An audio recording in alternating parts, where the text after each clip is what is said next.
Yes, yes. I think now we're live.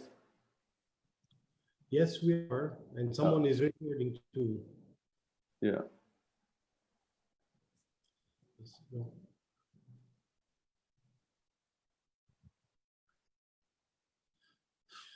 We'll give it a minute, I guess.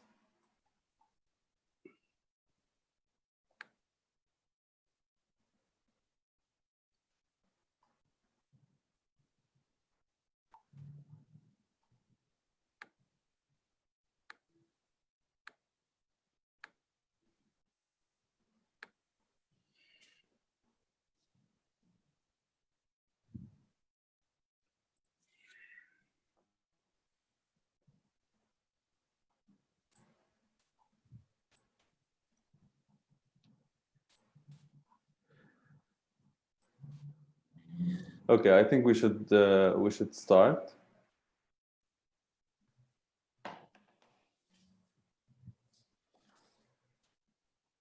All right. So welcome everyone to this round of Wijhet Nazar. I am Bilal Malaeb. I'm a postdoctoral fellow at the London School of Economics and co-founder of Impact Lebanon. Wijhet Nazar brings together activists, independent politicians, and experts to discuss topics dividing the Lebanese society. In addition to spreading awareness, the aim is to encourage healthy debates and discussions in the community. This is a collaborative initiative between Impact Lebanon and Coffee and Politics. Impact Lebanon is a London-based initiatives hub aimed at promoting active citizenship through a collaboration between the diaspora and local entities to drive incremental change in Lebanon. It's a platform that allows active members and those who wish to become active to bring their ideas and tap into a community and resources to make them happen. The strength of Impact Lebanon is in connecting people that share similar aims, values, and complement each other's expertise to make an initiative a success. So I urge you all to check out Impact Lebanon on various social media. Coffee and Politics is an independent political discussion platform aiming at reopening the political dialogue between the Lebanese citizens. I also urge you to check out their fascinating work. So the topic of today's debate is whether the government plan has distributed the losses fairly. Now, we all agree that Lebanon is in the midst of a perfect storm. We were in a situation of a large fiscal deficit, an open current account, and pegged and overvalued exchange rate, and this was clearly not sustainable. But today's debate seems as much about the politics of the crisis as it is about the economics of it. Indeed, the crisis in large part is the result of political mismanagement, embezzlement of resources, and what have you. So now we are where we are today, and there are clear losses. The question is who will bear the burden of replenishing the hole in the financial system. So some argue that the culprit are the politicians or the political class who have stolen public assets and therefore will need to recover those somehow. Others point fingers at the banks who have made supernormal profits over the years by lending to the state, knowing full well, of course, that it was ailing, or allegedly knowing that it was ailing. But I think we all agree, or many claim to agree, that the depositors in their largest proportion are at no fault in this conundrum. We can also argue that the banks and the state are one. Indeed, there are some studies and opinions that show, and facts, in fact, that show the intertwinement between the banks and the state. So on April 30, the government announced its economic recovery plan, which was billed as a reform for support package. The plan made big promises in fiscal reform, in monetary policy, on bail-ins and bailouts, and other essential reforms for Lebanon. All of which looked excellent on paper, or some of which looked excellent on paper and indeed. But the main question was on implementation and execution. And we've seen what happened in the aftermath. Now, the claim that there will be no haircut on depositors is now, of course, a moot point, because effectively the multiple exchange rates in the system make it such that there is a de facto exchange rate on many. And the central bank is busy crossing liabilities off its balance sheet by printing Lebanese lira. And we, of course, see an erosion of Lebanese citizens and Lebanese residents purchasing power as we enter hyperinflation territory. So it's all pretty bleak, yet the people in power can't seem to agree on the numbers. A separate parliamentary committee was formed and proposed a plan, in fact, and IMF negotiations have been faltering. So today we are delighted to be joined by Dr. Henri Chaoul, who was part of the team who engineered the government plan, and Mr. Nassib Ghobril, the chief economist of Byblos Bank, to debate a number of issues. Of course, the main debate topic is whether the government plan distributed the losses fairly, but there are many nuances to this question. So what is, for example, a fair distribution, and how does it look like? What kind of structural reforms do we need, and are they achievable in the current socio-political climate? And why have the numbers of the losses become Wijhet Nazar? And we seem to have a lot of conflict of interest in parliament, in government, in the banking association, and in many stakeholders in this issue. So the final question will be, how can we align these interests for the good of the people? And is that indeed possible?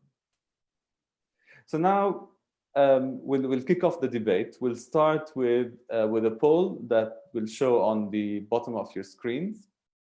This is really to get a sense of the audience's position or their Wijhet Nazar.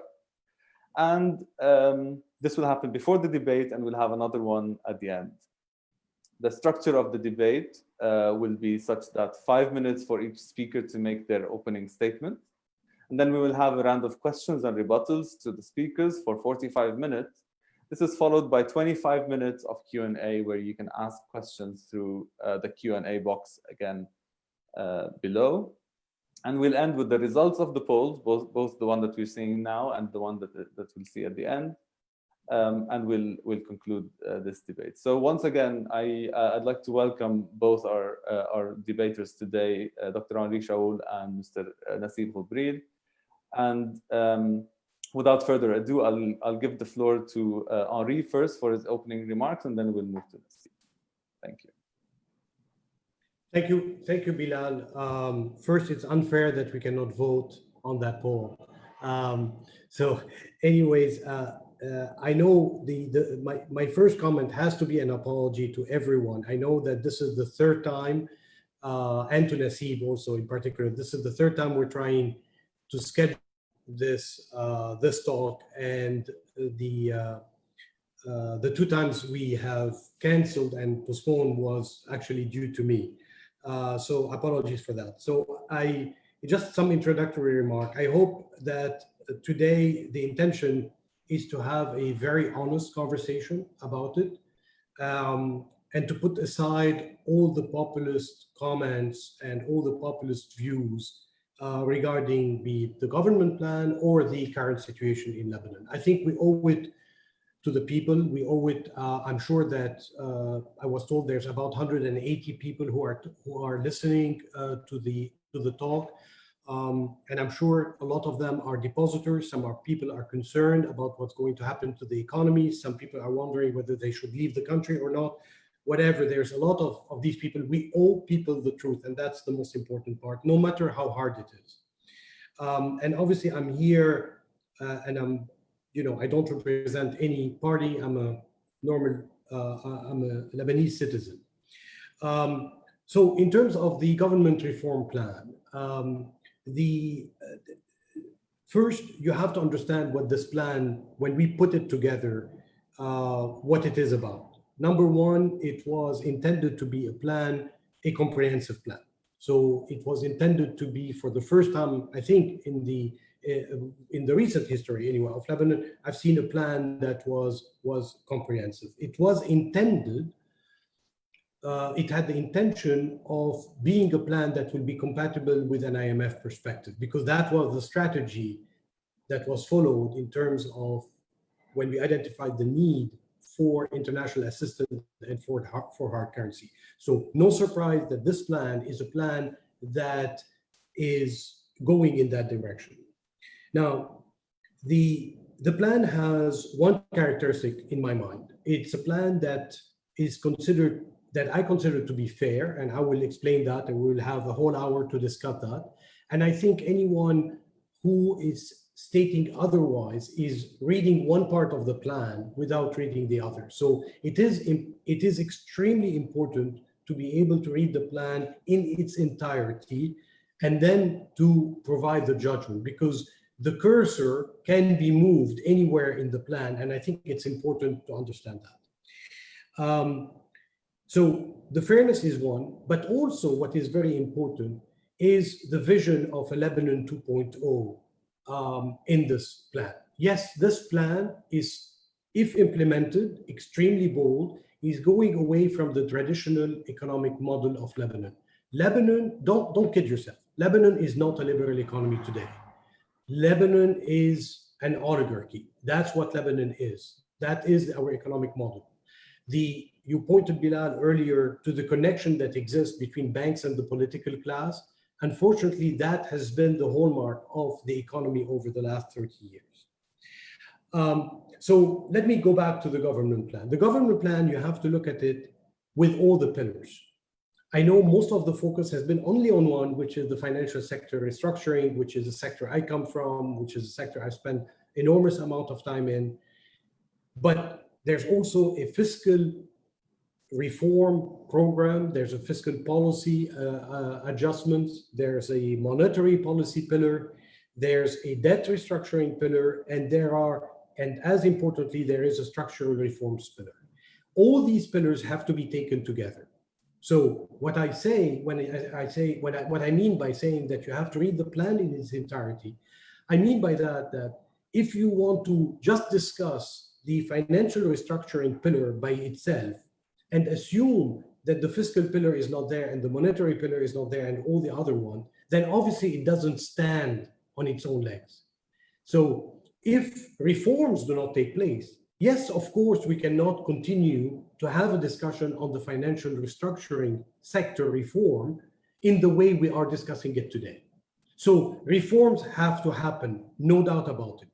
And nothing has to happen before the other one. All these things have to happen at the same time. What the plan is not, the plan, and a lot of pieces of the plan have been demonized. The plan has been discussed as being against the banking sector. No, the plan is not at all against the banking sector. The plan is not saying we do not need a banking sector. The plan is saying we need a regulated banking sector. We need a banking sector that is responsible and that finances the private economy, not one that finances the public sector. Okay? The plan has been described as a haircut plan, when in fact, when you look at the plan and whether we will reach a haircut or not, honestly, I don't have enough numbers in my toolbox to figure out what's going to happen. But there are a number of lines of defense that were put in this plan, and I'm sure we're going to talk about it later on in losses, so I'm not going to give all the points right now, and just in respect of time. But there are so many lines of defense that have been put before reaching the depositor. Also, at the same time, there is a participation of the state.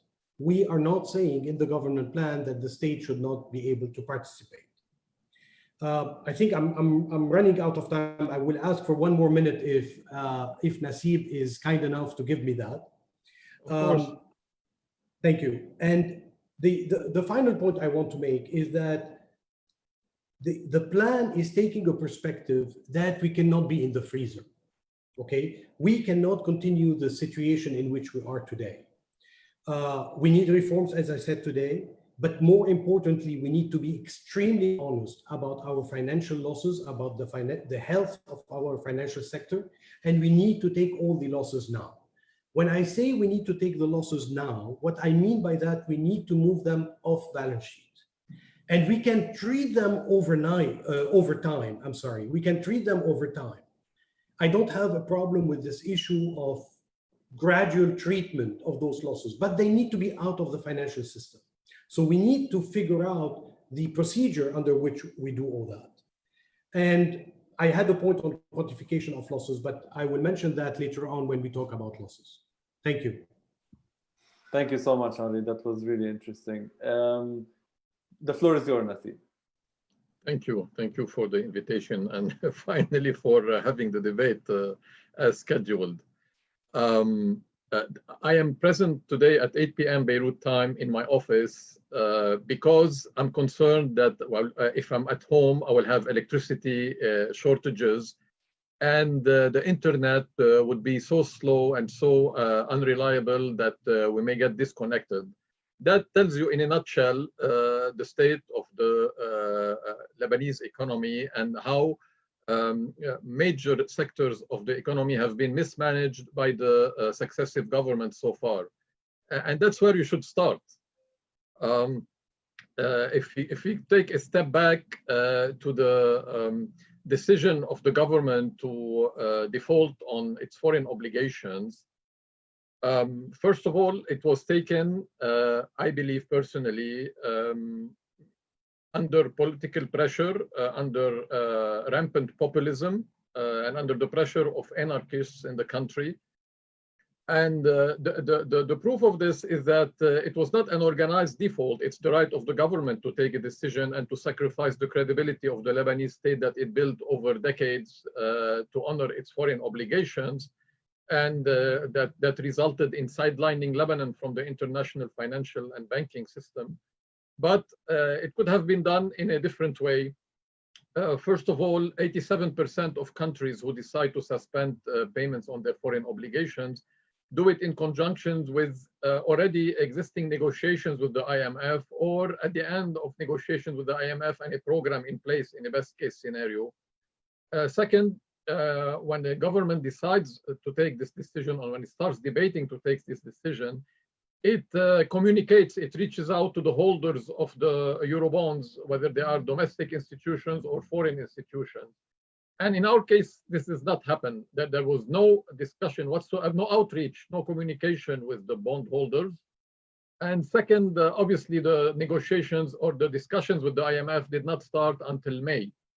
So already we're starting on the wrong foot in an environment where we already have a severe confidence crisis that started at the end of 2017, in my opinion, with disastrous government decisions that are politically and electorally motivated, like the massive across-the-board tax increase on consumption, on income, on capital gain, on fees with formalities with the government, and at the same time raising public expenditures through the increase in wages and salaries of the public sector without a proper estimate of the cost of this increase.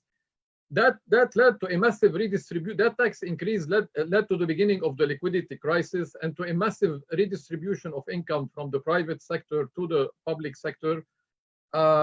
Knowing that we were suffering from a 7th year in a row of balance of payment deficit. You need to encourage capital inflows, not scare away capital with more taxes and more redistribution of income. So that's where the crisis of confidence started between the private sector on the one hand and the government at the time on the other hand. And we saw the liquidity crisis starting in 2018 by retailers delaying payments to wholesalers, wholesalers to distributors, distributors to importers, and so on.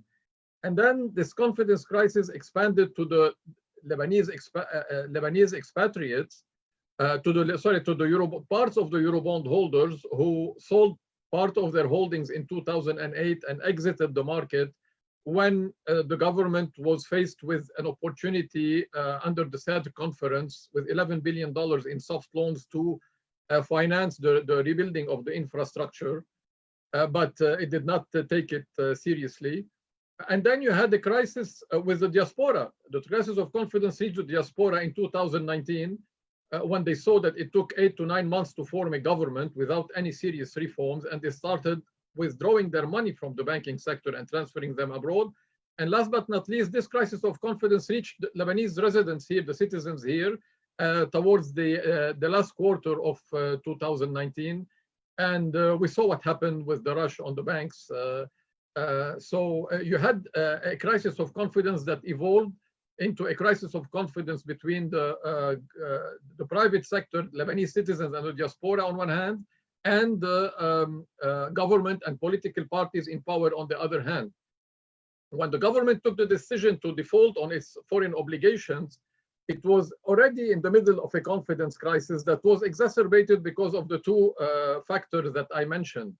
But the government's plan, and then came the government's plan in itself, which was effectively, token reforms, because we know that since 2001, successive governments have pledged reforms to the international community, and more importantly, to the Lebanese private sector and to citizens, and delivered only tax increases and increases on fees without any meaningful, any structural reforms.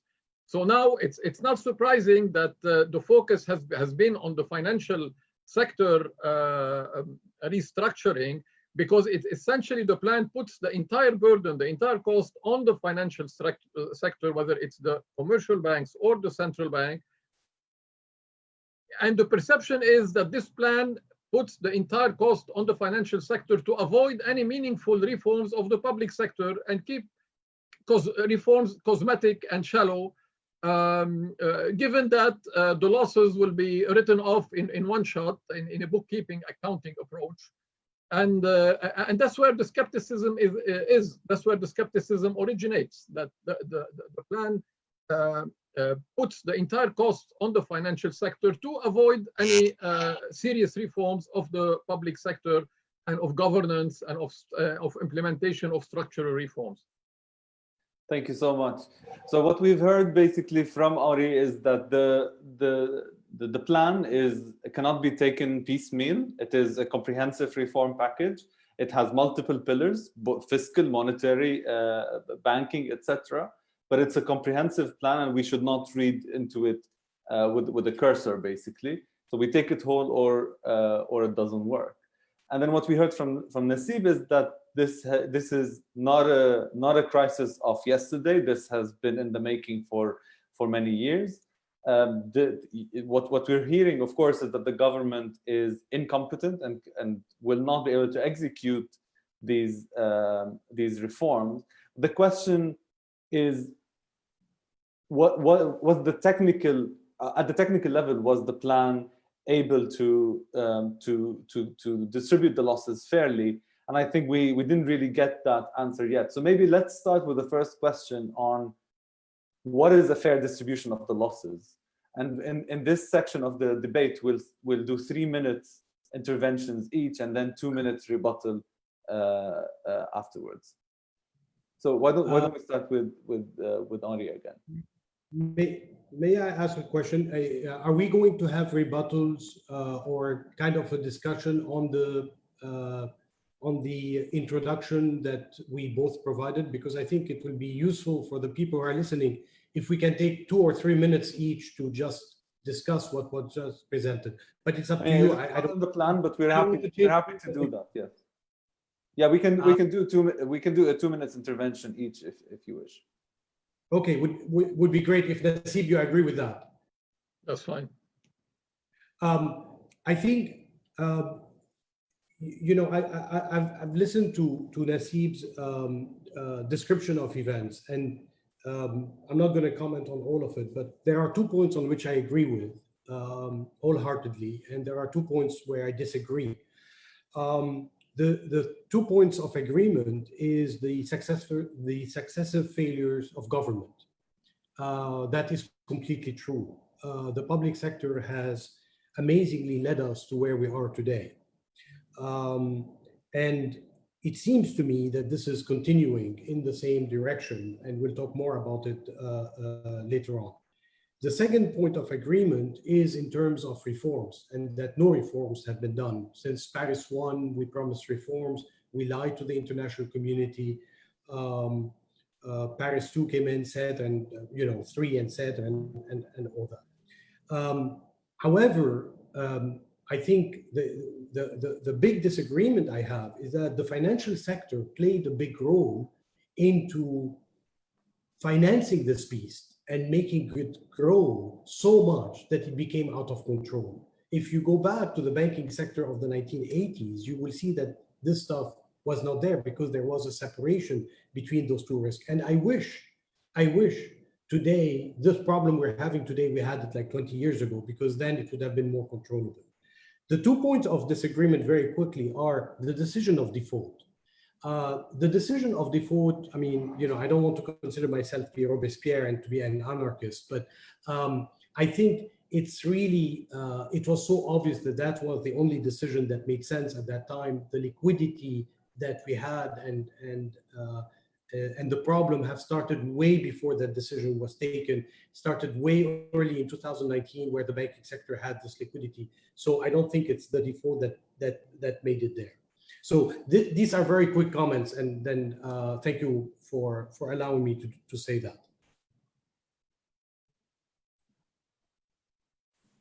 Thank you so much. Nassib, do you have anything to say on this, or shall we move to the next section? Let's move to the next section. Okay. So the first question will be, what is, in your opinion, a fair distribution of the losses? Why don't we start with Nassib in this round?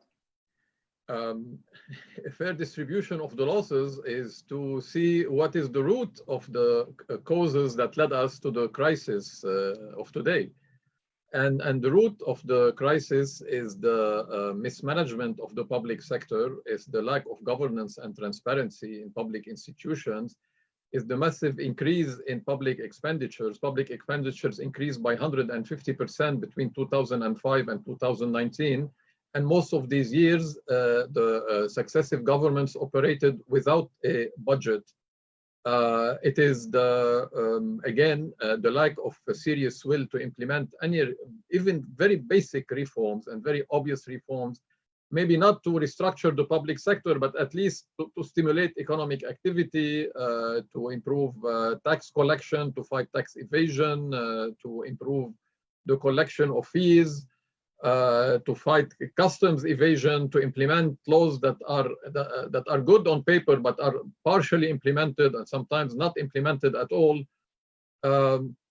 So when the massive recruitment in the public sector, 31,000 persons were recruited in the public sector between 2014 and 2018, especially since 2000, especially after the end of 2017, when there was a law that specifically said to freeze public sector recruitment for at least 2 years in order to have a census to determine how many public sector employees we have. So the government, the politicians went and raised wages and salaries of the public sector without knowing how many public sector workers and employees and even retirees they have. This is where the mismanagement of sectors that the government monopolizes, like electricity, like telecoms, like water, like public transportation, and we see the results. Lebanese households have to pay 2 electricity bills, 3 water bills, the highest mobile cellular costs in the Arab world relative to income per capita. There's basically almost no public transportation. These are all indirect taxes, and this is the real root of the problem. So the public sector has to bear the majority of the cost to give credibility and confidence to the other segments that have to bear the remaining of the costs. I'm not saying that the public sector has to bear the only side that has to bear the cost, but you have to start with the roots of the problem. And the root of the problem is clearly the expansion of the public sector, the massive burden that the public sector has become on the economy and on households. As a result, we start with the public sector to give confidence to other sectors to move forward. Thank you so much. So what we're hearing here is that the public sector needs to take the brunt of the crisis. They need to sort of bail the country out of this crisis. Although one can argue that the public properties are also taxpayers' properties, so it's not really the state that is giving out or sort of repenting its sins, but rather the people will still be paying. Henri, what do you think about the fair distribution of the losses? Look, this is a very loaded question, right? And I'm surely will take more than 2 minutes, I tell you from now, to try to answer that.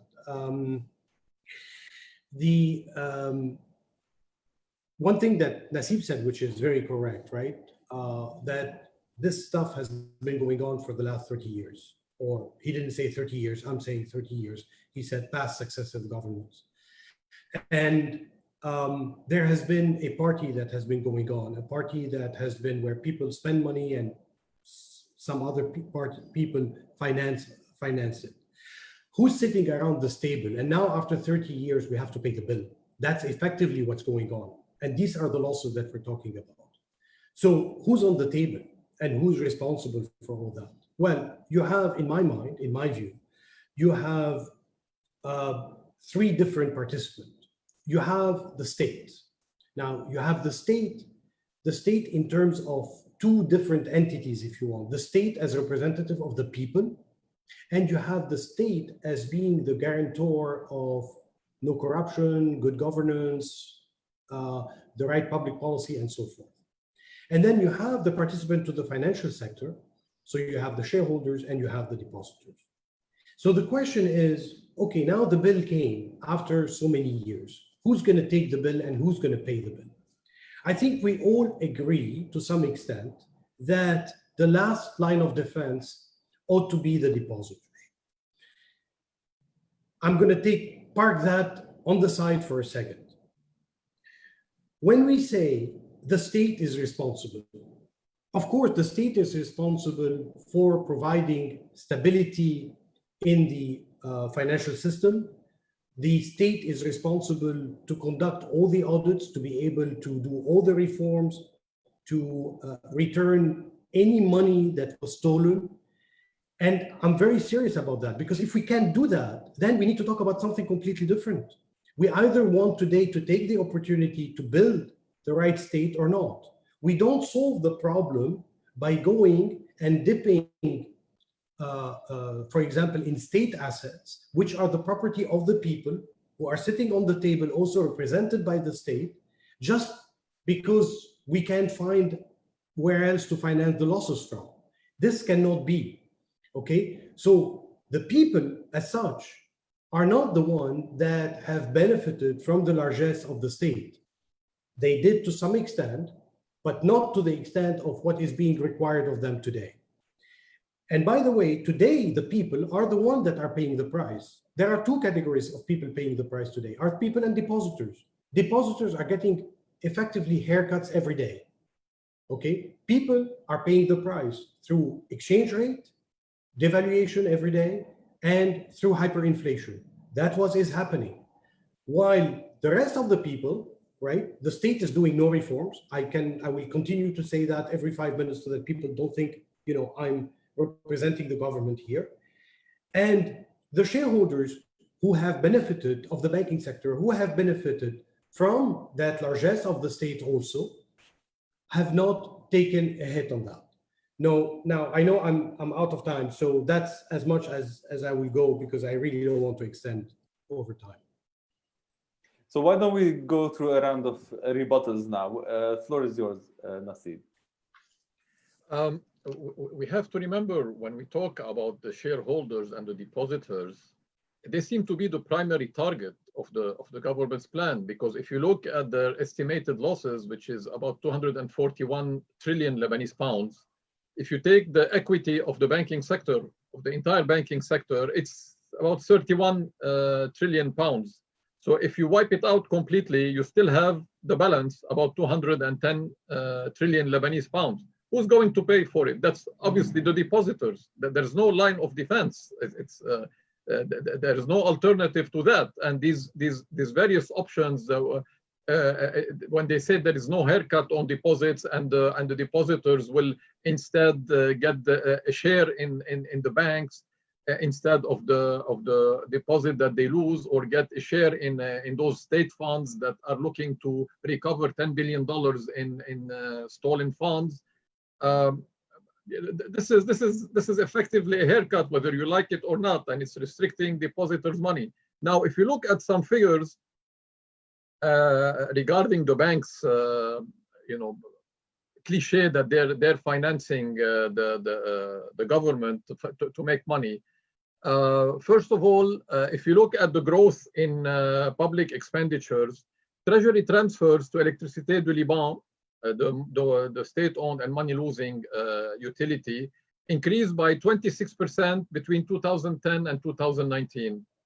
Debt servicing grew by 34.5% during the same period, while the compensation of public sector employees and workers in the public sector jumped by 100% during the same period, 100%. So you see where the expenditures have gone. If you look at the breakdown of public expenditures in 2019, the compensation of public sector employees and workers accounted for 40% of the total, followed by debt servicing at 33% and transfers to EDL at 9%. The compensation of public sector employees and workers absorbed 70% of public expenditures in the first 4 months of this year. Nobody wants to talk about that part. If you look at despite all of this, and if you look at the period between 2013 and 2019, you have those 7 years, the successive government in place managed to work normally. I'm not saying they were productive. They managed to work normally for a total of 2 years and 4 months. Those 7 years, you had 2.5 years of presidential vacuum, 11 months to form the government of Prime Minister Salam, 8 months to form the government of Hariri.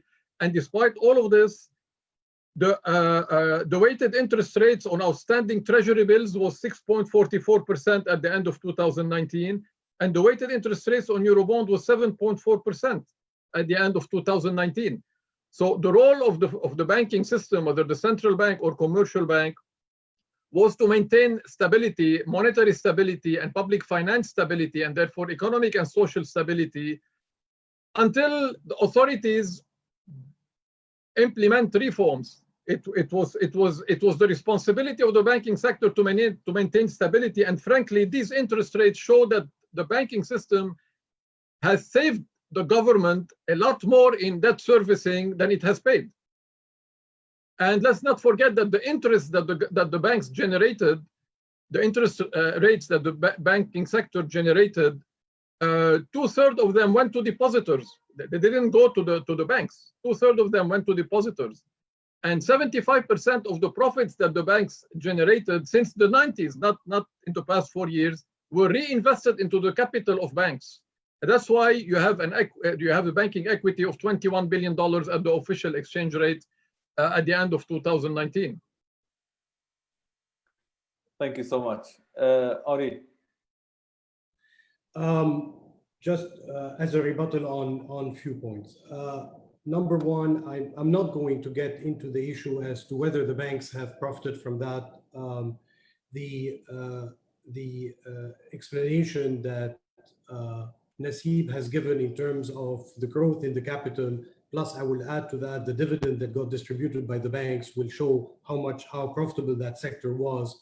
And given the exposure, the huge exposure they have on the public sector, they've been also the recipient of that largesse. Now, let me talk about the numbers that Nassib mentioned. He mentioned 241, which is an exact number, which, by the way, these numbers will keep on changing until the day we sign an IMF program, which hopefully, if it will ever come to fruition one day. But the version that was published, that's right, that's 241, but these are the gross losses. So in fact, when you look at the net losses that exist in the system, even after writing off the equity of the banks, that, as far as I'm concerned, and obviously you have to do bank by bank analysis, but if we are still at the aggregate level, we are left with 150 trillion. Now, what Nassib seems to forget, once again, is that the plan has a number of other cursors and a number of other lines of defense before getting to the depositors. And that's why I personally think that the depositors are not at all represented by either the government on one side or by the Association of Banks of Lebanon, by ABL. The depositor need to have a seat on the table so that they defend their interests, because the 154 can be financed through a number of other lines of defense. And I wonder, why the depositors are not there. Who's talking on their behalf? The fact to say that one of the parties that is going to be affected by the financing of the losses is speaking on behalf of someone that doesn't exist in the room is the most laughable idea.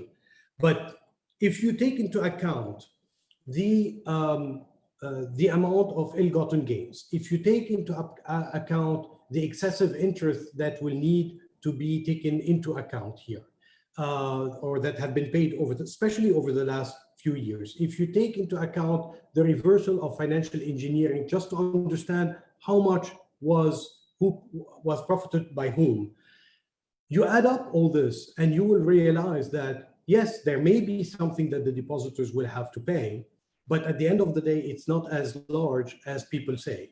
On the contrary, continuing in the policies that we have today, where every time we go to the bank, we are actually effectively getting a haircut. And we've been doing that for the last 7 months or 8 months, I stopped counting, as if it was a normal course of the day and if it was the normal way of acting. This is when you get a real haircut, and this is where the depositor and the people are paying the price rather than the other people who are sitting around the table.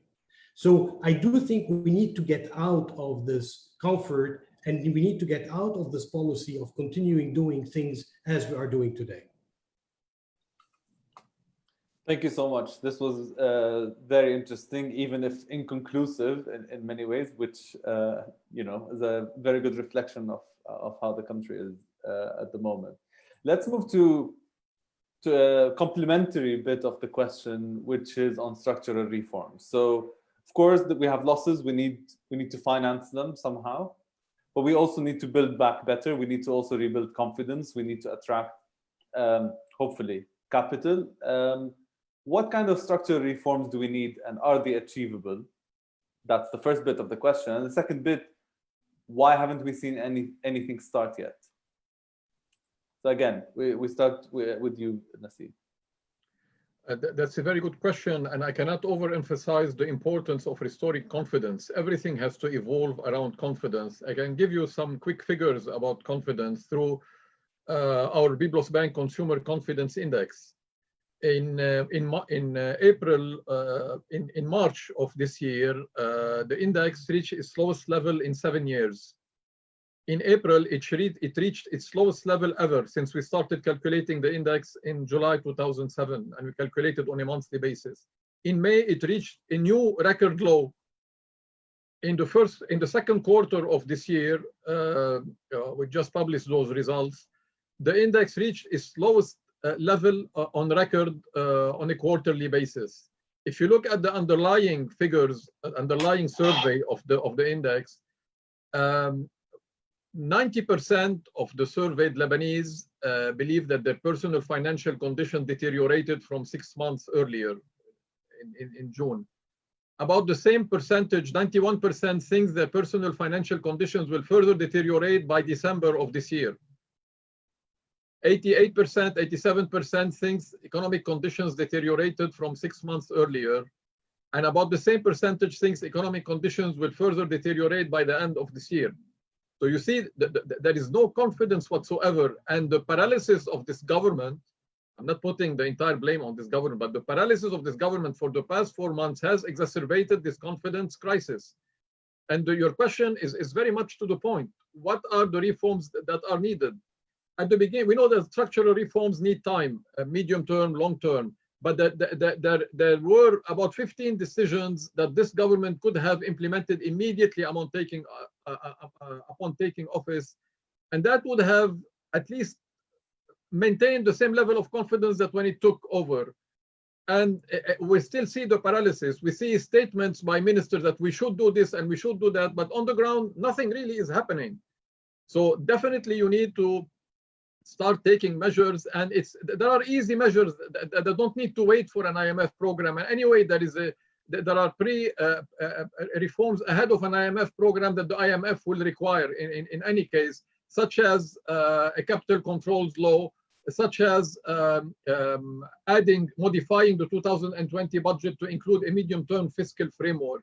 But you have tangible reforms that the Lebanese citizens need to feel, like reducing telecom costs, like improving the investment climate, the business environment, trying to reduce the operating costs on the private sector, on companies. The operating costs on private sector are an understated obstacle to economic growth. And these are, you look at the ease of doing business survey, 75% of countries around the world have a better business environment than Lebanon. 60% of Arab countries have a better business environment than Lebanon. The Global Competitiveness Index of the World Economic Forum shows that 60% of Arab countries have more competitive economies than Lebanon. The infrastructure needs to be upgraded. Electricity is a huge problem on the economy before being a burden on the treasury. Simple measures, closing 90 public institutions and agencies and independent authorities that we've been hearing for the past 4 years that they are obsolete, or merging them together. There are basic decisions, giving tax relief to companies. There are basic decisions that could have shown the credibility of this government and given confidence to the markets in order to move forward to more serious and medium-term and long-term reforms, irrespective of what happens with the IMF. So before we move to Henri, just in a couple of words, is it paralysis or ill intentions, or what is it? Why are they not being achieved, in your opinion? Maybe there is inexperience. Maybe they don't know what are the priorities. I cannot judge from a distance because I'm not part of the deliberations in the Council of Ministers, but it's clear to everybody in the government and outside the government that the situation has deteriorated since this government took office. It could have taken some basic decisions, and it's still up until today. It hasn't taken any decisions to start restoring a minimum amount of confidence, minimum level of confidence. Thank you. Henri. Well, I think Nassib is known to be more polite and than I am, and more diplomat than I am. And I'll tell you, just the answer to your last question is because they don't care, because they can get away with it, because they don't want to do it. It's as simple as that. Bad intention. I'm not sure the question of bad intention will hurt them anyways. It's just they don't want to do it. They want to keep on running the country the way it has been run over the last 30 years, and they don't want to change the game. And unfortunately, the street is so silent that it's basically sending them a message that you can continue doing business as you used to, and that's the problem. So let me go back to the structural reform. But don't forget that they don't care. They really don't. And they haven't for 30 years. They're not going to do it today. When it comes to structural reforms, look, at the end of the day, even when I try to assist in trying to write the plan, the decision is not mine, right? So at the end of the day, the only thing we can do is to be as specific as possible in terms of reform. But people who are sitting around the table at the Council of Ministers, people who are in Parliament are supposedly doing two things, supervision and legislation, are the ones that are supposed to be doing those reforms. And the list is endless. Anti-corruption initiative have been voted. There has been some initiative that had been agreed upon by the Council of Ministers, but they ended up to be just ink on a piece of paper. What is happening about that, I don't know. But it's not very hard to follow up on that. If you want to have exchange of tax information today, you can do that under the CRS. Why nothing is happening? I don't know. Audit, forensic audit, traditional audit, okay? At the level of the central bank, at the level of the all state contracts, at the level of the ministries, all that should happen. It doesn't take rocket scientists to figure it out and to start. Independent judiciary, that should happen. And obviously we know what's happening and how it's being held back at every single level. Electricity, borders control, stopping the subsidies on fuel and gas with all the smuggling that's taking place. capital controls, environmental crisis. I mean, this list can go on and on. They're not doing anything. Not only nothing is happening, but there's nothing, there's a government plan there, and there is nothing, the laws that should accompany that plan are not being drafted, or they are being drafted but kept in a drawer. I have no idea. Since we are talking about the financial sector, one very important thing is the change in the governance of the financial sector. We cannot continue with the way things are happening today. Nassib mentioned one thing which I was shocked by hearing, but when he talked about the role of the banks in providing the stability, in providing financial stability of the country. I'm sorry, but the banks, that's not their responsibility. They shouldn't be financing the state if they know that the state has always been rated as a sub-investment security. They shouldn't be exposed to the central bank when they know that the exposure of the central bank is the same as that of the state. Okay, their role is not to provide that financial stability. Their role is to finance the private sector. So there are some of those things that have to change. We cannot continue to have one person, okay, and I'm not talking about the individual, but I'm talking about the role, who is at the same time the head of the central bank, the head of the CMA, the head of all the different regulatory agencies. It cannot be, because by definition, those regulatory agencies have sometimes conflicting missions. They do represent different things. An example is CMA is supposed to represent the investor, while the central bank is representing the making sure that there is a solvency in the financial system. Fine. But those two things sometimes don't get along, and we have a number of examples. I'm not going to waste everyone's time here. One last structural adjustment that needs to happen is on the budget revision. I mean, we got into the habit of spending money, and that anything that is not covered by the budget, we're going to have the printing press. The printing press is working so fast that at the eve of the October 17 revolution, we had 6 trillion or thereabout of money in circulation. The last time I checked, I think we are around 20 or 21 trillion. I'm not sure, but it's roughly 3 times more, 3 plus more. We cannot continue on that path. So some of those things need to be structurally changed in the way we approach the economy and the way we approach the financing of the economy. Thank you so much. I was thinking we might be able to skip this round of rebuttals until Henri, you mentioned this last point. So Nassib, 2 minutes of rebuttals. Yes, definitely. I agree that the banking sector should not be the only side that is responsible for monetary, financial, economic, and social stability. But in the absence of any vision or any economic plan or any fiscal plan, this vacuum had to be filled by somebody, by a side, and the banking sector found itself obliged to fill this vacuum. It's easy to say that it's not the role of the banking sector to finance the public sector, but it was doing this. It's like a person standing on one leg for all this time, and sooner or later, this person was not going to be able to remain standing on one leg. The financial system, the banking system was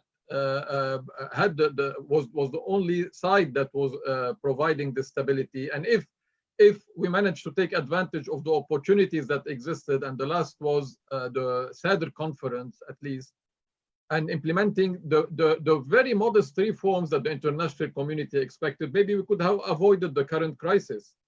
But if it is the absence of any fiscal responsibility, the lack of political will to implement reforms, that led us to where we are today. The banking sector tried to maintain stability and giving one opportunity after the other to political authorities to implement reforms with very clear warnings. And when, for example, the chairman of Byblos Bank, Dr. François Basile, several years ago, warned the government that the banks will not continue to finance the state, he got sued by a member of parliament and taken to court for this. So There were warnings, and the political authorities did not take advantage of the opportunities that were presented, especially the sadder opportunities. And now it's time. I agree with Henri. It's time. We cannot run the country like it has been run. It's time to change course. But the financial sector cannot pay the price for what happened.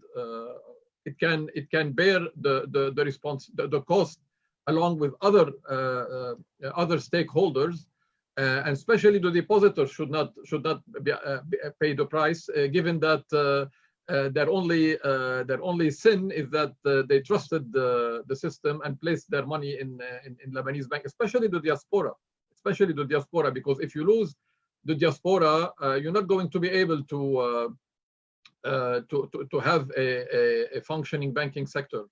And they're watching very closely, and they're very concerned about the messages coming out of Lebanon, and they're watching very closely what happens to their deposits. Thank you so much. Any remarks, Henri, before we move to the next question? So 1 minute. Yes, 1 minute. Wonderful, because we have 25 questions from the audience, and we have one more question for you guys to debate. Okay, just in response to the last comment of Nassib, the depositor should not pay the price, yes, but the people also should not pay the price. And the way ABL is representing the grab on state asset, that's making people who have nothing to do with the crisis pay for a big portion of what happened in the past 30 years. And that is completely unacceptable. What is and should be doable is a more efficient use of public assets, of state assets, put them under private management in order to be able to get more revenues out of it, to be able to exploit those assets more, and to agree on a certain mechanism for funding for either the depositors or even people who got hit by financing the losses that existed in the system. That can be done. But what cannot be done is this absurd blind grab of state asset to just protect to cover the mistakes of the past. I promised 1 minute. Thank you so much. No, that was great. Before we move to questions from the audience, I just wanted to combine the last two questions into one. We've seen numbers being debated in public on the losses. Everybody has an opinion, and as we framed it, the numbers of the losses have become Wijhet Nazar. So can we, in layman terms, explain why there is this difference? Why have we got to a situation where facts and data have become an opinion? And what is your appraisal of the losses? Let's start with you, Henri. Do you want the polite answer, or do you want the truth? No, I want the truthful answer. Well, first, losses are not the point of view.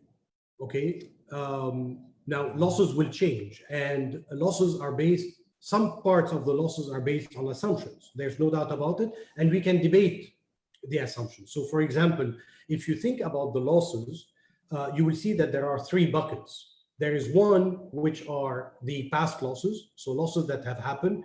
Those are whether they are at the central bank, booked at the central bank as past losses, or they are in the balance sheet of commercial bank as NPLs. Those are losses that will have to be taken. Then you have basically the FX positions, okay? And then you have the impact of the government restructuring. Now, for the first one and the last one, those are not very debatable in the sense that we've put some assumption on government restructuring. It may not end up to be a 75% haircut on that. It may end up to be 60%. Sure, then the number of the losses will change. But the quantum is so large that no matter how you change those variables, okay, it doesn't change the overall result. Yes, you may shave a bit of the losses here or there. However, the problem is you have to be truthful and honest about the approach. You know, this whole way Lebanese way of dealing with things, of hiding things under the carpet, of lying to the international community, of thinking that by lowering the number, I'm going to get away with it, this cannot stand. And the reason this is happening is because you have players out there. You have BDL that doesn't want to show the losses on its balance sheet. You have the ABL that wants to minimize the impact on its equity because that's what they care about, and they do not want to get into a bail-in situation. And you have the politicians who do not want to do reforms. The problem that we have today is that we have a system that is so incestuous in terms of the public sector and the financial private sector that we cannot come to an answer anymore, an honest answer, without hitting both.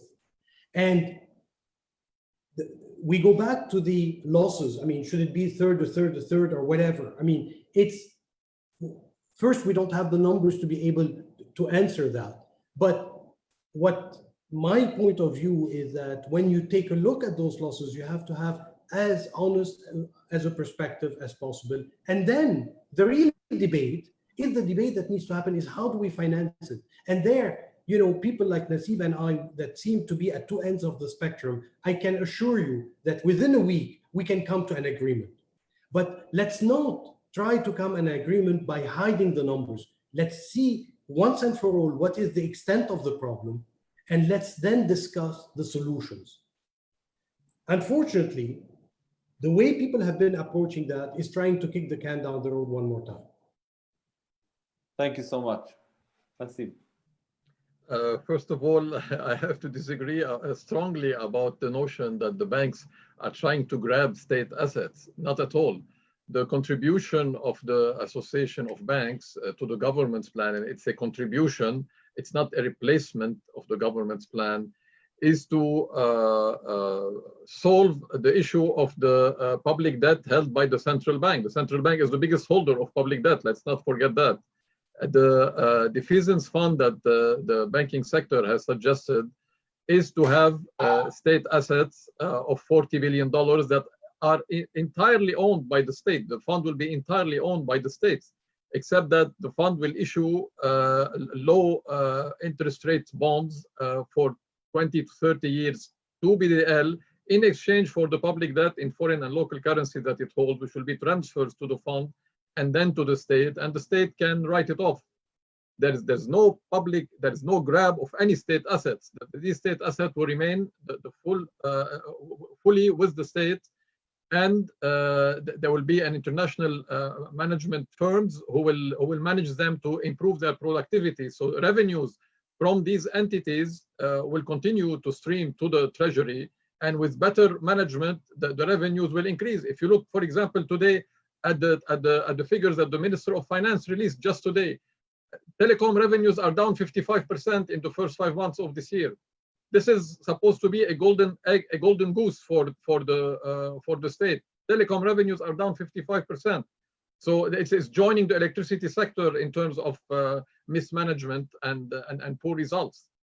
The second point about the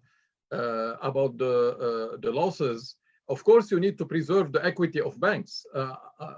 How do you expect the shareholders to participate in the recapitalization? And the government plan scares away, not only wipes out the entire equity of the banks, but it scares away shareholders by forcing them to give up the dividend they received in the previous 4 years.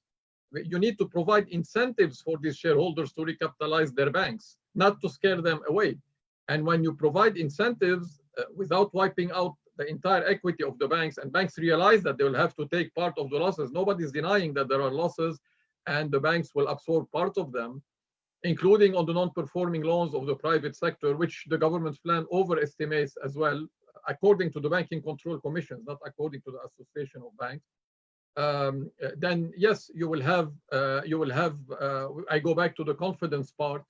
You will have shareholders who will be ready to participate in the recapitalization of banks. But today, according to that plan, there's no incentive for existing shareholders to participate in the recapitalization of the plan. And when you see one of the items in the government plan that says the government will require special powers, additional powers to restructure the financial sector, the grab is the state grabbing the banking sector. It's not the banking sector grabbing state assets. It's the exact other way around. Thank you so much. So let's move to rebuttals. And in your rebuttals, maybe if you can end us on a slightly less negative note on whether we can align interests in a way such that we can save the situation for the good of the people. Over to you, Henri. Let me first ask you a question. What's the format for the rest? Is this the end of the session, or we're going to take Q&A from? We're going to take Q&A. Oh, okay. Look, there's there are a number of things that I still say what I said at the beginning, that I don't think when I look at the government plan, I don't think we are far from each other. It seems to be more aggressive. It seems to be more emotional. It seems that the position are farther away. So let's take one example, okay, which is the state assets. In the government plan, we are saying that state assets should be managed in a better way. However, there is a big difference between having access to the revenue stream or to the cash flow stream, let me be more specific, out of these assets, or having a claim on these assets. And when you have a defeasance company, and I know we don't have enough time to go through all the specifics of that, and you put 40 billion worth of assets in it, and then you attach to it a debt of 40 billion. We know very well, we've seen that movie before, we know very well where it's going to go. The fact that we're saying, oh, this is under the ownership of the state today, I mean, you know, it's just smoke and mirrors here. So structure can be done, the use of state asset in order to be to get a better cash flow out of it under private management is agreed upon. I mean, it is in the plan. So the question is, to what extent, what kind of cursor do you want to put, and how much of that stream should go for the stability of the financial system? That can be discussed, okay? The same thing, I need the banks. When I say I mean as a citizen more than as a government, but to help the government in terms of doing the reform, the anti-corruption reform, in order to trace those stolen assets, that stolen money. I need them. The anti-corruption initiative didn't disappear suddenly from, you know, the treasury coffers and went out, bam, from the treasury coffers all the way to that ill-gotten people. So we need to work together on that, because if not, then the claim of saying we want reforms is not going to be truthful. So there's a lot of cooperation from the private sector in order for the reform to be able to take place. Now, you tell me, do the politicians want really to implement, to do those reforms? Do they really want to open up the books? Then that's a totally different issue, and probably the answer is no. But we have to try to move into that direction. Now, so I think if we put all those different, because again, we don't have numbers, and I see some of the questions say, well, give us numbers. Well, I'm sorry, but I have only the numbers that I'm dealt with. There are a lot of numbers that need to be in the toolbox to try to understand effectively the impact of different items of the government plan that I do not have access to, that we don't have access to until today.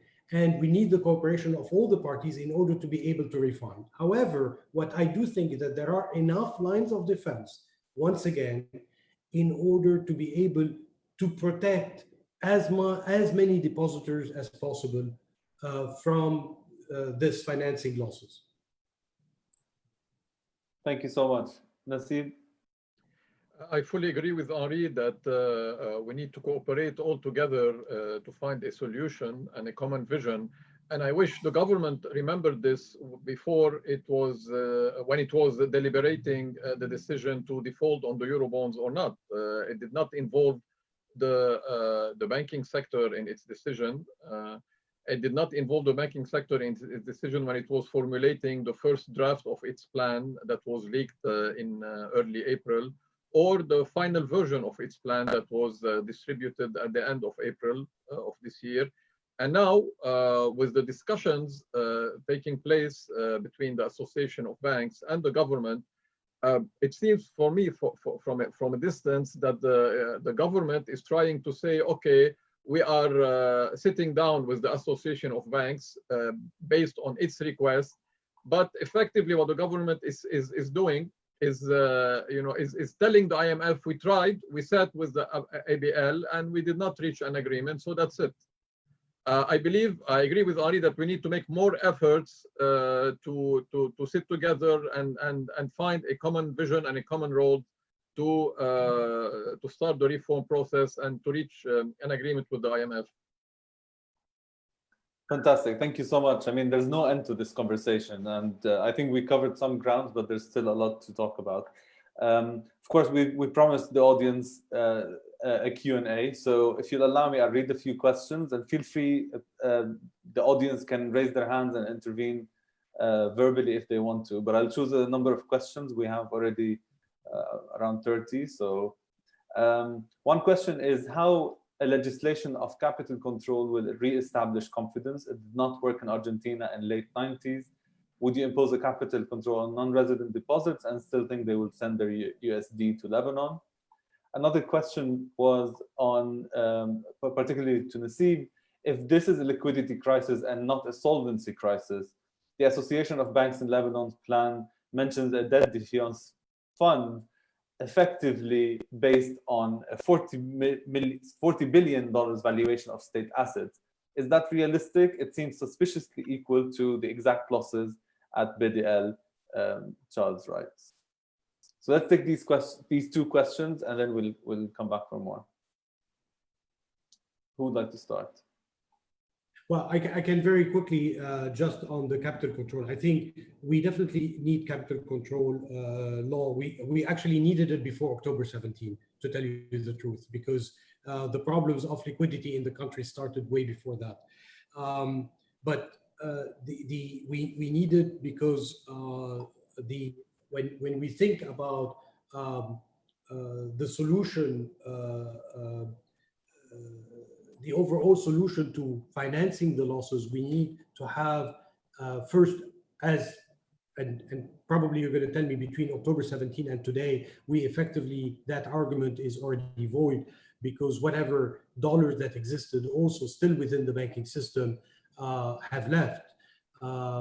But we need to make sure that everyone is treated equally in this country. And today there is such an exceptionalism from one bank to another. I mean, I'm not even talking from one customer to the other within the same bank.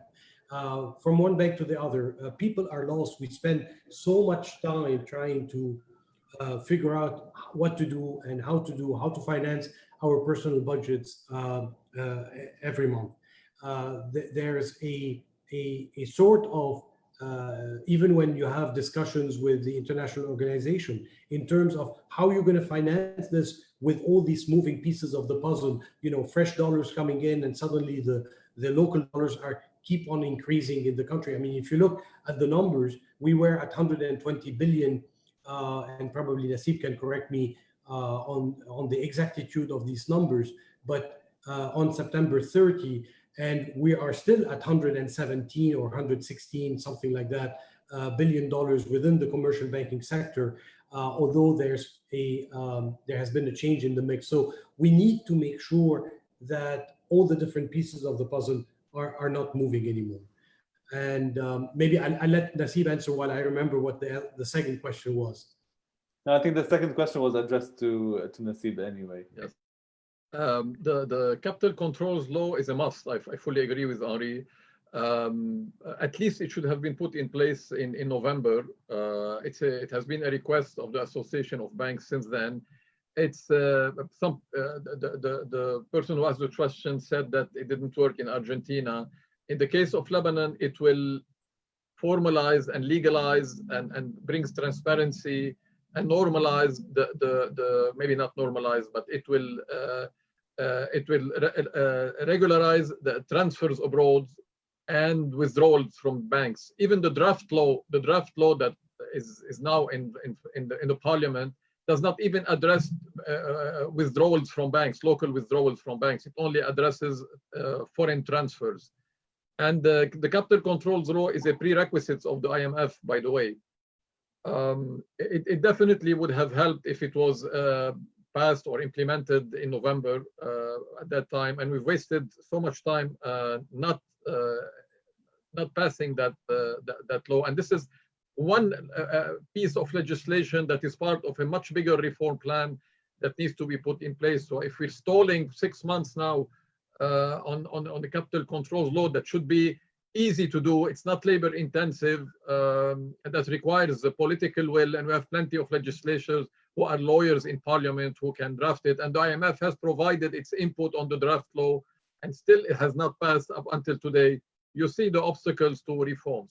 Regarding the other question, no, it's not suspiciously the exact size of the public debt held by the central bank. It is meant to cover the debt held by the central bank in a way to protect depositors and avoid reaching them through a haircut. It's meant exactly to do that. The assets of the states exceed the size of the public debt. But what the Association of Banks is suggesting is to address the debt held by the central bank in a way to address this component of the losses. I have 2 points here in this regard. The government's plans give the suggestion that it has been written and developed simply to meet the IMF's objectives, regardless of what it does to the Lebanese economy. It does not even prioritize growth. At least that's the impression most people have. And the priority should have been to expand the size of the Lebanese economy, to promote growth, to reduce obstacles to growth. While the perception is that this plan is aiming to please the IMF and goes and assumes that the IMF is coming with preconditions, and it's not. I know it's not coming with preconditions. It has certain expectations, but it's not coming with preconditions. So the second point is that there are alternatives to this. Is instead of looking at the debt as a bookkeeping accounting, the losses at the bookkeeping accounting process that has to be written off in one shot, there are alternatives like looking at instead of looking them as a stock, we can look at them on a net present value basis over 30 years, 40 years, and that would smooth the process as well. So there are alternatives, but again, I agree with Henri that we need to be on the same page and have the will to sit down and look at various options. Great. So there are a number of comments. I'll just mention maybe a few quickly. So one says that you can't start talking about distribution of losses before doing structural reforms, especially in the power sector. And I think that while that's correct, I think that the government plan does acknowledge that. There was a question, a two-part question. So what do we think of a currency board to have stabilized the foreign exchange price of the lira? And attached to that was, is there any aptitude for having a forensic audit on who really gained from the party of the past 30 years? Well, if just in terms of the losses and the distribution of the losses, we don't have, as I said earlier, we don't have time. I think really time is of the essence here, and I don't know why there seems to be no urgency within the government in general and the people negotiating right now with ABL in terms of sitting down with the IMF again. I mean, I don't know if you recall the last time we had a meeting. I mean, I can't recall anymore that there was a there was a meeting with the IMF. I don't know if it was a week ago, 10 days ago, 2 weeks ago. We're in the middle of a crisis. We're in the middle of a disastrous situation, and yet things don't, seem to be going at a very leisurely pace. Waiting for the reform to be taken before the losses are absorbed by the financial system. Again, that is something we don't have the luxury of the time. We need to move in parallel across all these issues, in my mind. And once again, and I want to go back to something that Nassib said earlier, dealing with those losses immediately is very important. Having a flow approach to it will not lead to a sustainable debt to GDP ratio, and therefore will keep us exposed to any macro shock that may happen again in this region in the future. And most probably, and I won't be revealing a secret here, but I'm not sure that the IMF will not take that into consideration. Even the debt to GDP ratio that we had in our plan we're still high by typical IMF standards. So I'm not sure that doing the flow thing is going to be helpful. And yes, we need a plan that is acceptable to the IMF. There's no doubt about it. And we will have to negotiate preconditions. We will have to negotiate fully with the IMF. And I do take it that there is an IMF representative on the call as a participant. We will have to negotiate all that. But we need a plan that is solid enough that will be able to get us and attract us dollars. Without the IMF, and as I said, by the way, in my resignation letter, there's no plan B, there's no plan Z. At least that's my opinion. There is no plan available without having the IMF on board. The international support group will not give us the additional budgetary support that we need. Said funds will not be released. The international banking community will not look at us in the same way. Capital markets, international capital markets will not look at us in the same way. We need the IMF. And that doesn't mean that we will do whatever they want us to do, but we need something that is scientifically solid in order to be able to negotiate with them in good faith and being able to negotiate the key parameters. Now, on the forensic, I will just say, yes, we need a forensic everywhere. We need forensic, as I said earlier, across all the different state-owned enterprises. We need to figure out exactly who took what, because it's only by doing so that we will be able to lessen the blow on the financial sector. Thank you. Nassib? The first question is about the currency board. To solve the liquidity problem, the liquidity crisis, I think a currency board comes at a later stage. It's not going to solve the currency crisis. The currency crisis will be solved when you start to restore confidence. And when you restore confidence, you restore it through reforms, through an agreement with the IMF that will generate liquidity, that will inject liquidity into the market. And later on, the currency board may be debated. In some countries, it succeeded. In some countries, it has not succeeded. This is an idea that has been floated by at least one member of parliament, but this comes at a later stage. Regarding the other point about reforming first the energy sector before addressing the financial losses, definitely, because the perception now is that, as I said at the beginning, if you assign the financial losses, then there is no more incentives. At least the perception is that there is no more incentives by this political class to reforms, or at least it's a way to avoid the reform. That's a very strong perception that that locally and internationally exists. That, you put the losses on the financial sector and you're done. So you don't have you have moral hazard now. You don't have any incentive to reform the electricity sector or other sectors. And as far as the forensic audit, we should have started with the forensic audit of dozens of public institutions, starting with Électricité de Liban and the electricity sector, which is the cause of half of the public debt, of about $45 billion in public debt, whether direct transfers or interest accumulated, or at least having the forensic audit of the central bank in parallel to the forensic audit of the electricity sector. This would have given more credibility to this government. But starting and stopping at the central banks and then just giving token statements about the need to audit the other public institution, it simply doesn't hold. It should have been in parallel, the central bank and at least Électricité du Liban, not to mention dozens of other public institutions that need to be audited, and ministries and councils and funds. Brilliant. I think we'll take one last question before we wrap up. I know we're stepping a bit over time. Would the banks agree, or the Association of Banks agree, to repeal the banking privacy laws so we could accurately estimate who gained and how much they gained since the early 90s? And what are the consequences of that, I suppose?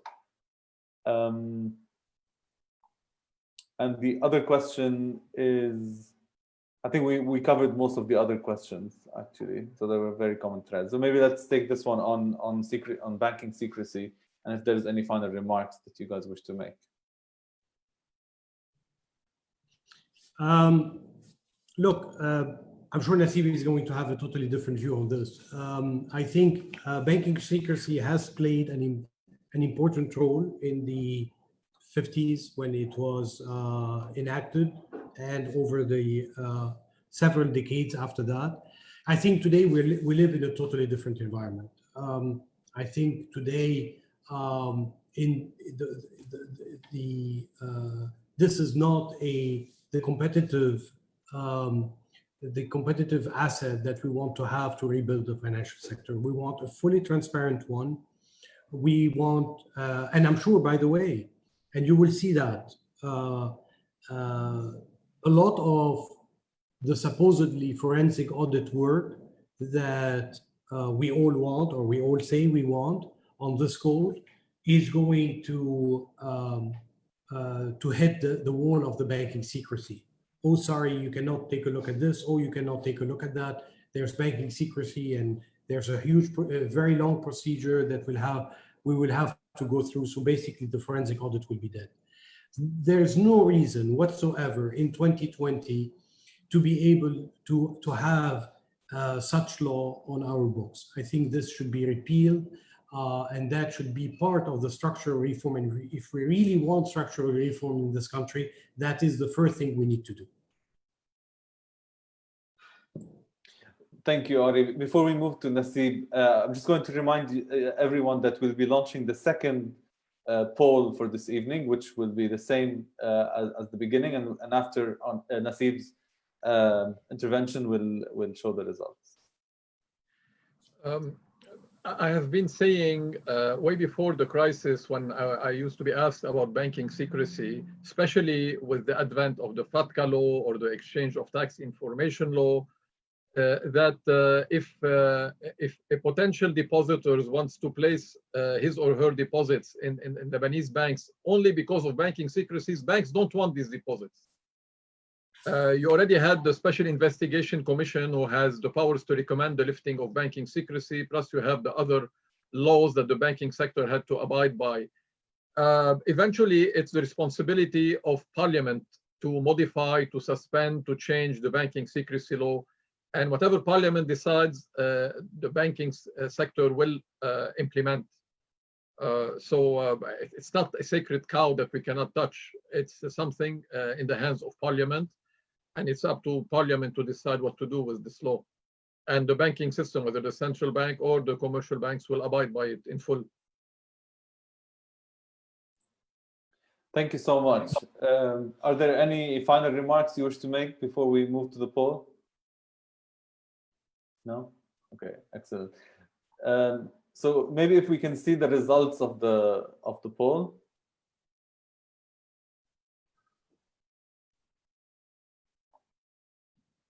So 21% believe that the government plan distributed losses fairly, 33% are undecided, and 45% said no, they do not believe that the government plan distributed the losses fairly. I'm not sure if we're going to see the second one. I think this was at the beginning.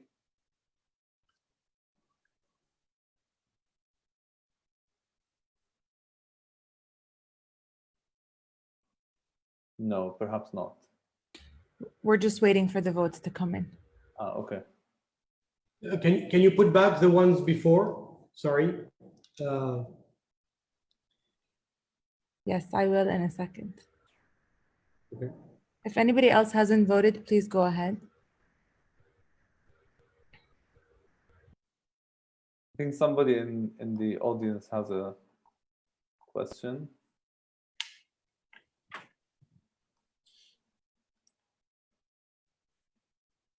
Hello. Hello. Yes. So actually, concerning the poll, I think the set of answers could be incomplete because what do you mean by unfairly? Some people could think that it's unfair against the banks, whereas some people might think that it's unfair that the banking sector should be paying more. So thank you for your intervention. I think we spent quite a good chunk of the debate trying to understand what is a fair distribution of the losses, yep. But this will inevitably be interpreted very subjectively. Diana, are we seeing the first results now or the second? The first results. Henri wanted to see them again. Okay, so the first results were 21, 33, 45.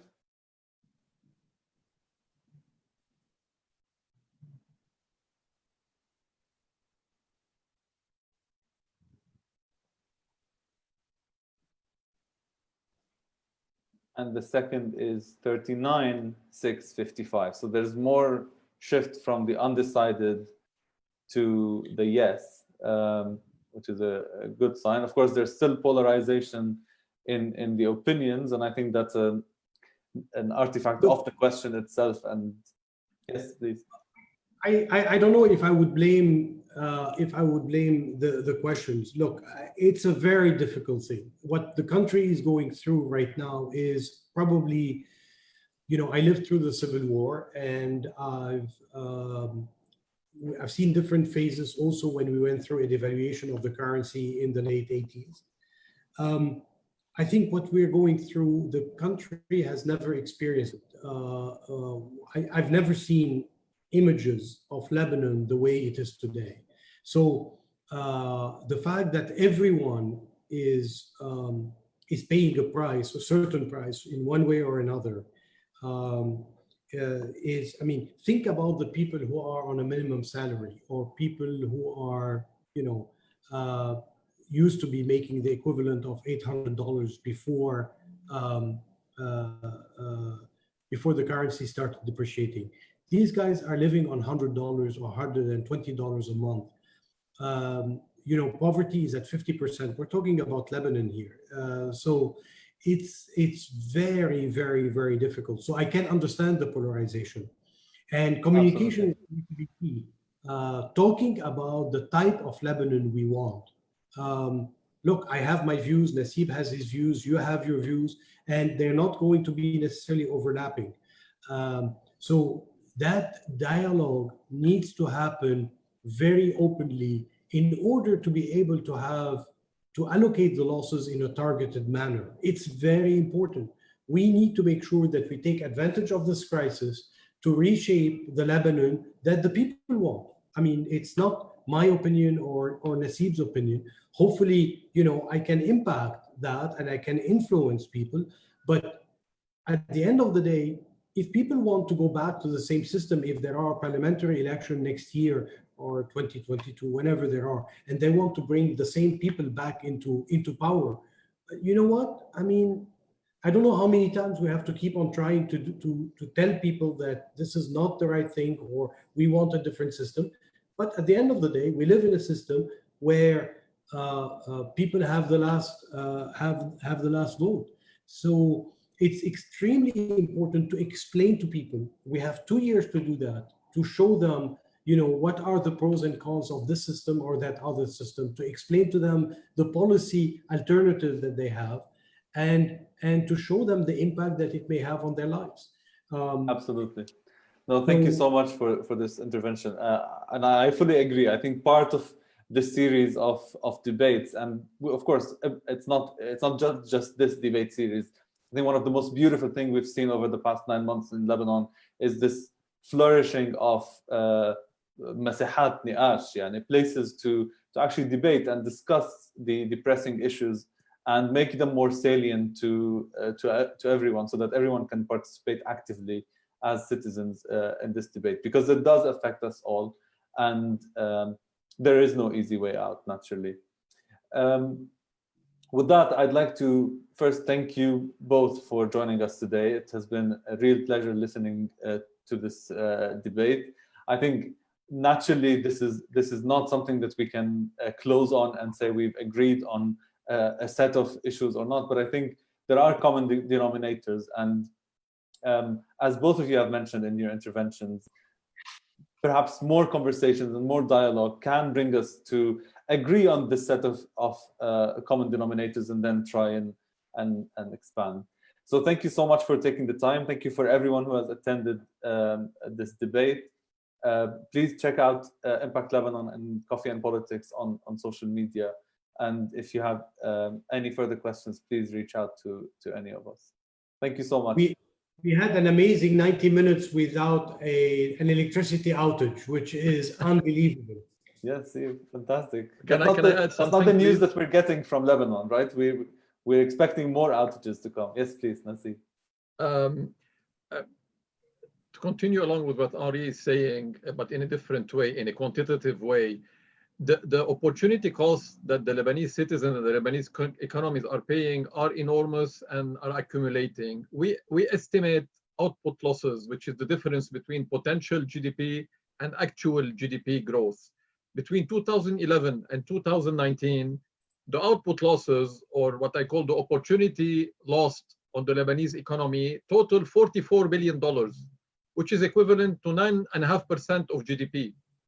This is the opportunity cost to the Lebanese economy from the indifference of the people in power. And those losses are mounting in 2020 at a much more rapid rate than they did between 2011 and 2019. So we don't have time to waste at all. Every day that is we delay reforms is increasing the cost, the output losses on the Lebanese economy and on Lebanese citizens. It's tragic, and perhaps this is a good time to reiterate the calls for action, for transparency, for dialogue, and try and move forward. So with that, I'd like to thank you again, and hopefully we'll get another opportunity to talk with you again. Thank you, Henri. Thank you. Thank you. Thank you. Bye.